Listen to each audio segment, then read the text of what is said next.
નુપુરે ભારતીને કહ્યું કે તું થોડીક વાર રાહ જોઈ લે, હેમરાજ આવે એટલે દરવાજો ખોલશે અને તું અંદર આવી જજે.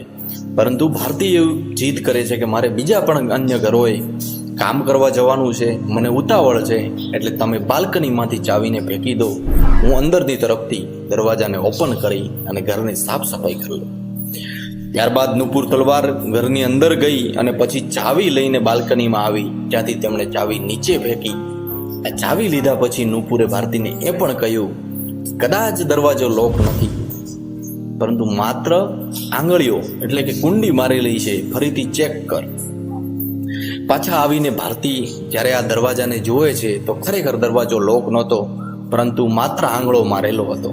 ભારતીને ચાવી આપ્યા પછી નુપુર હેમરાજના મોબાઈલ પર ફોન પણ કરે છે અને કથિત રીતે કેટલીક રિંગ વાગ્યા પછી ફોન કપાઈ ગયો અને પછીની જ ક્ષણે હેમરાજનો મોબાઈલ સ્વિચ ઓફ આપવા લાગ્યો.